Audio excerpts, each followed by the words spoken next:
Yo, people, we're back again with another video, and I know at this point it feels like a luxury, seeing an upload from me on these sides. But look, that's a conversation for another day. We're here to talk about. We know that the African Cup of Nations is nearing up, starting this weekend. The vibes, the colors, the fans, different countries beefing, social media going crazy, brewing up, all that stuff. I'm there for all that. For those of you who are tuning on to the TikTok, you've seen how much I've been talking about the Afcon, how much Richie has been talking about Afcon. So we're there for it. We're appreciating. We can't wait for it. But there's another side to Afcon as well that affects teams, and unfortunately, we are now victims to that. Over the years, we've actually been okay in regards to Afcon tournaments because we've not had that many African players over the years, but for this edition now, we've been really hit badly. We're losing three players, three of, you could say, our most effective players in Ahmad, Mbuemo, and Mazraoui. So we don't have a good team already. Our team is not good in general. So to lose these three guys who are arguably our most effective players, our most influential players in the team, it doesn't help us at all. We're not a good team. Like I said, we're not a good footballing team. We don't play good football already as it is. And then to lose three players who are crucial to us getting to that level where we can play decent football, it just makes life much more difficult for us. It makes life much more difficult for Amorim, makes life much more difficult for the team as a whole. So to be honest with you, I'm not trying to think too much about how we're gonna fare, how we're gonna do with them being away. Obviously, the process with Afcon is that the longer the countries are in the tournament for, the longer the players will stay, away from the team for. So, argument's sake, if Cameroon and Ivory Coast were to reach the last four or make the final, that basically means you're having Mbuemo and Ahmad out basically till late January, which, I mean, at this time of the season, I feel like is a time where we should be capitalizing. And we haven't capitalized with them in the side. We've had time and time, chance and chance so far this season to capitalize, to get into that top four, maybe even top three with them in the sides. But we haven't been able to capitalize with them in the side, let alone without them. I don't know how much worse it's going to be without them. So for me, mentally, I'm taking this as almost like a mini injury basically to these three players we have, because so we're not expecting them back anytime before the first week of before the second week of January. So that makes things very interesting for the team. Very, very interesting. It brings some very interesting conversations. Mason Mount, as of late, seems to be a favorite in the team, in the squad. So it seems like he might get to keep his place for the next couple of weeks. Bruno, the Bruno conversation is a very interesting one because obviously Bruno has been playing in the eight all season, this season before as well. But now with Ahmad out, with Mbuemo gone as well, do we get to see Bruno in the 10 maybe to fill that hole potentially? That's a question mark. That's a conversation to be had.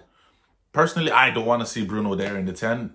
I think we've tried him. We've tried that experiment enough times to know that in this system anyways, he's better off being in the midfield too than being, and I know people are gonna say that, oh, that he doesn't get GA, he's not as involved, I guess, because stats wise there's no GA from him being in the number 8. But trust me, people, like in the number 10, he's much more, I don't want to, fuck it, he's much more of a hindrance, he's much more of a passenger than he is in the number 8. And listen, the number 8, he can drop deep, he can get the ball, he can spray it long, he can press, he can chase opposition midfield, he can chase opposition strikers. But in the number 10, he's just non-existent. He's like a passenger. So it's like playing with 10 men. It's like playing with 10 men in general when you have Bruno in the squad. But it's even much worse when you have him, in that inside forward position. So, but look, like I said, that's an interesting conversation to have. It'll be interesting to see whether Amorim tries to put him up in the forward three and then maybe bring in Ugarte, or who knows, maybe Kobe Mainu, you know, potentially that this could be a time for Kobe Mainu to get some redemption. But look, I don't want to think too much about it. But yeah, it's gonna be very interesting. In my honest opinion, obviously Sesko is now back from injury, so I expect him to probably be eased slowly back into the squad.